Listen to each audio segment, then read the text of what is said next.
Hey everybody, welcome back to the Hear2See channel. Got a Bible book overview for you. The book of Joshua. The Hear2See channel focused on sharing pearls of wisdom, nuggets of knowledge, understanding the difficult, and instructions for a better life. The Bible book of Joshua. What a wonderful book it is. And we'll be reading through the entire book of Joshua, doing a Hear Journal video on each chapter, just as we have with other books in the Bible. Joshua is a special book. And now for our Bible book overview. Dr. Charles Swindoll, Chuck Swindoll's Insight for Living webpage, has overviews on each book of the Bible. And here at this link, and down in the description you can get that link. It'll cover who wrote the book, where are we, why is Joshua so important, what is the big idea, how do I apply this, and a Bible study aid. A wonderful Bible study chart. So first, Joshua, who wrote the book? The book's primary figure gives it its title. Joshua means Yahweh saves, an appropriate name for the man who led Israel under God's command to victorious conquest of the Promised Land. Scholars believe that Joshua himself, or a scribe under his direction, penned most of the book. Early chapters include first-hand experiences. The NIV uses the pronouns we and us in Joshua chapter 5, verses 1 and 6, for example, and military details worthy of being known and recorded by a general. Joshua 24:26 refers to Joshua writing a portion of the book himself. After Joshua's death, the high priest Eleazar, or Phineas, may have supplemented some of the material in the book that alludes to events after the conquest. Chapters 15, verses 13 to 19, chapter 19, verse 47, chapter 24, verses 29 to 33.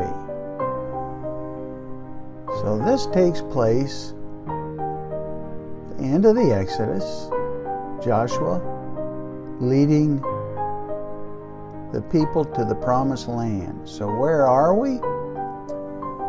The events of the book of Joshua span about 25 years, starting soon after the death of Moses in Joshua 1:1, around 1406 BC, before the conquest commenced. The conquest of Canaan took about 7 years, and Joshua's final address and subsequent death came almost 20 years later. The book begins with the nation of Israel poised at the banks of the Jordan River, across from Jericho. It records the details of numerous military campaigns that defeated the inhabitants of the land. The book ends with Joshua's regathering of the nation for his final exhortation. This history was written to the victorious Israelites who had settled the land. Though they were newly established as conquerors, Joshua reminded them that conquest was incomplete. Very much of the land remains to be possessed. Chapter 13, verse 1. So Joshua, why is it so important? The book of Joshua records the culmination of Israel's journey to the Promised Land. Here we see God fulfill his promise to give the land of Canaan to Jacob's descendants. Joshua portrays the Lord as their general, the one who would lead his people in victorious battle if they would trust and obey. Joshua recounted a story of contradictions. On one hand, God gave the land that he had promised to the nation. On the other hand, the people failed to possess the land completely, allowing some inhabitants to remain. God fulfilled his side of the bargain, but the Israelites did not finish the job. The Canaanite people became a damaging influence on Israel as years went by. In this book, we find accounts of faithfulness. Rahab the harlot in Joshua chapter 2, verses 1 to 21. The Battle of Jericho, chapter 6, verses 1 to 27. And Caleb the warrior, chapter 14, verses 6 to 14. We also witness disobedience and its consequences, Achan's sin, chapter 7, verse 1, and the resulting loss at Ai, chapter 7, verse 5. Failure of some tribes to annihilate the enemy as God commanded, and even Joshua making a treaty with the Gibeonites without first seeking the Lord, chapter 9, verses 1 to 27. So Joshua, what's the big idea? Well, the book of Joshua was written to the descendants of those who conquered the land as a historical account of how they had come to settle there. It celebrates God as general, defender, and king. It shows the geographical boundaries given to each tribe of Israel. Even more significantly, the book of Joshua serves as the connecting narrative between the days of Moses and the days of the judges, during which the book was first circulated. That which Moses began and endured in the wilderness, Joshua was able to claim victoriously in the land. God's promises through the ages were being fulfilled before the people's eyes. Not one of the good promises which the Lord had made to the house of Israel failed. All came to pass. Joshua chapter 21, verse 45. So, how do I apply this? The last few verses of Joshua narrate 3 burials. Joshua chapter 24, verses 29 to 30. The bones of Joseph, chapter 24, verse 32. And Eleazar the high priest, chapter 24, verse 33. Strange as it may seem, these burials proclaim God's character. All 3 men were associated with Israel's days in captivity.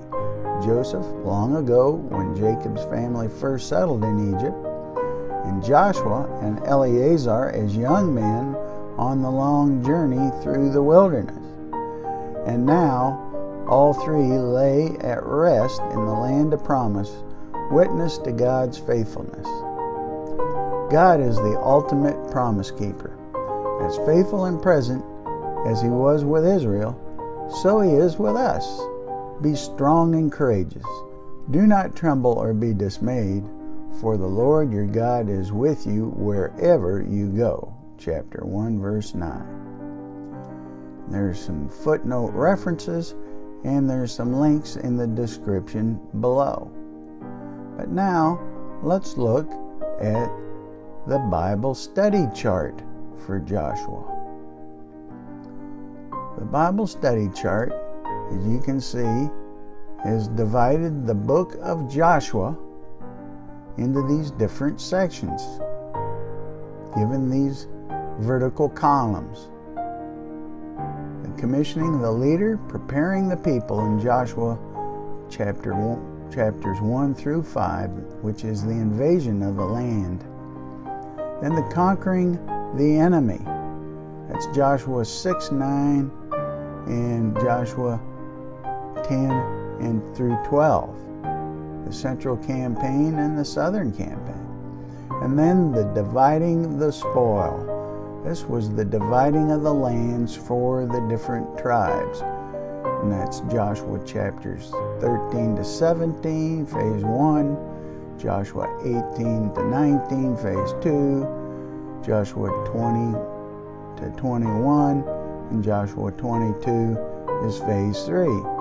And then warning the victors in Joshua chapter 23 to 24. It's a great Bible study chart.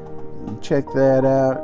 And again, you can see the links in the description below. But won't you come along with us as we begin to read a chapter of Joshua each day?